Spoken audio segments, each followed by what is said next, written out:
मेरे प्यारे भाइयों बहनों, मैं योगाचार्य आनंद आपका हार्दिक स्वागत करता हूं, हार्दिक अभिनंदन करता हूं एवं आचार्य चाणक्य सेवा आश्रम में आपको हार्दिक आमंत्रित करता हूं। मेरे प्यारे भाइयों बहनों, जैसा कि हम विश्व की महान पुस्तिका गीता, श्रीमद् भगवत की गीता के विषय में अपन चर्चा कर रहे थे और डेली हम उस श्लोकों के विषय में कुछ जानने का प्रयास करते हैं ताकि हम अपने इस महान धर्म ग्रंथ को अपने जीवन में अपना सकें और लौकिक रूप से कर्म करते हुए सफलता की ऊंचाइयों को प्राप्त करते हुए उस परलोक की व्यवस्था भी हम बना ले ताकि हमको साक्षात मोक्ष की प्राप्ति हो सके, मोक्ष हम अपने जीवन में प्राप्त कर सकें। मेरे प्यारे भाइयों बहनों, हम चर्चा कर रहे थे कि किस प्रकार से अर्जुन युद्ध के मैदान में अपने परिवार वालों को अपने विरुद्ध जब खड़ा हुआ पाया तो उसका मन अत्यंत शोक से भर गया। वह भी युद्ध से पीछे हटना चाहता था। वह हर प्रकार के बहाने देने लग गया कि प्रभु, मैं युद्ध नहीं करना चाहता, मैं अपने स्वजनों को मारकर विश्व इस राज्य का सुख नहीं भोगना चाहता। लेकिन भगवान श्री कृष्ण ने उसे धर्म का उपदेश किया कि हे अर्जुन, किस प्रकार से तुम्हें धर्म का पालन करते हुए अपने को सदगति बनानी है। मेरे प्यारे भाइयों बहनों, जब अर्जुन ने भगवान श्री कृष्ण से अपने इस घनघोर कर्म के विषय में प्रश्न किया तो उसने एक श्लोक कहा, जायसी चेत कर्मणस्ते मता बुद्धिर जनार्दन तत्किम कर्मणि घोरे माम नियोजसी केशव। अर्थात हे भगवान श्री कृष्ण, ये इस भयंकर कर्म में जब आप मानते हैं कि ज्ञान और बुद्धि विश्व में सबसे बड़ी होती है, तो इस प्रकार के बड़े खतरनाक कर्म में आप मुझे क्यों फंसा रहे हैं? क्यों मुझे इस भयंकर युद्ध में आप फंसा रहे हैं? क्यों ना मैं ज्ञान का मार्ग पकड़ लूं, क्यों ना मैं बुद्धि का मार्ग पकड़ लूं?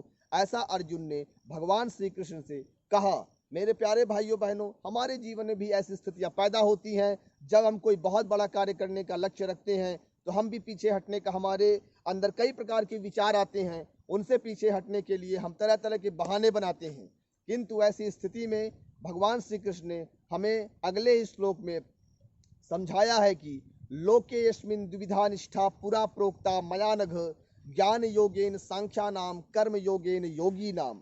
भगवान श्री कृष्ण ने कहा कि हे अर्जुन, आप ज्ञान की बातें कर रहे हो, बुद्धि की बातें कर रहे हो और आप कह रहे हो कि मैं संन्यास ले लूं, लेकिन आप एक क्षत्रिय हैं, आपको संन्यास नहीं लेना चाहिए।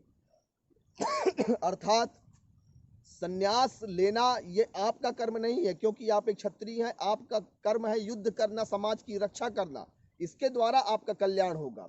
उन्होंने कहा कि इस श्लोक में मैंने दो प्रकार की विद्या बताई है, एक है ज्ञान योग और दूसरा है कर्म योग। अर्थात ज्ञान योग वह होता है जो आत्मा और परमात्मा के माने संबंध को जो समझ जाता है वो ज्ञान है, और दूसरा होता है कर्म योग, अर्थात अपने जीवन के समस्त कर्मों को ईश्वर के चरणों में जब हम समर्पित कर देते हैं और उस भाव से जब कर्म करते हैं तो यही कर्म योग कहलाता है। अर्थात ज्ञान योग ज्ञान योग और कर्म योग दोनों श्रेष्ठ हैं, किंतु ज्ञान योग सांख्य योगियों के लिए होता है जो हिमालय में जाकर ध्यान करते हैं और जो सिद्धियों की पराकाष्ठा को प्राप्त कर चुके हैं, उनके लिए सांख्य योगियों के लिए ज्ञान योग का मार्ग है। किंतु जो हम जैसे लोग हैं जो संसार में रहकर विविध प्रकार के कर्म करते हैं, हम लोगों के लिए कर्म योग का मार्ग श्रेष्ठ है। कर्म योग अर्थात जब अपने कर्मों को ईश्वर को समर्पित करके ईश्वर के साथ जोड़कर जब कोई कार्य करते हैं तो उसे कर्म योग कहा जाता है। मेरे प्यारे भाइयों बहनों, श्रीमद् भगवत गीता के प्रतिदिन हम कुछ श्लोकों की चर्चा करते हैं और श्रीमद् भगवत गीता के श्लोकों को अपने जीवन में हम आत्मसात करें, जिससे हमारा जीवन सुखमय हो, साथ साथ हम सफलता को प्राप्त करें एवं इस लोक में और परलोक में दोनों ही गतियां हमारी सुंदर सुखी हों। इसलिए श्रीमद् भगवत गीता को नियमित माने पढ़िए, उसको अपने जीवन में अपनाइए, साथ ही साथ भगवान श्री कृष्ण की आप भक्ति करिए, इससे निश्चय ही आपका जीवन सफल हो जाएगा। साथ ही मैं योगाचार्य आनंद आपको फिर से अपने आश्रम में आमंत्रित करता हूं।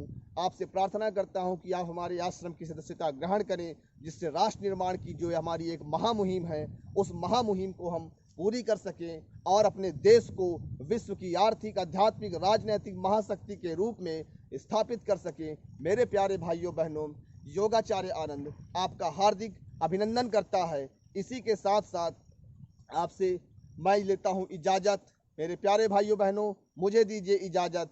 जय हिंद, जय भारत।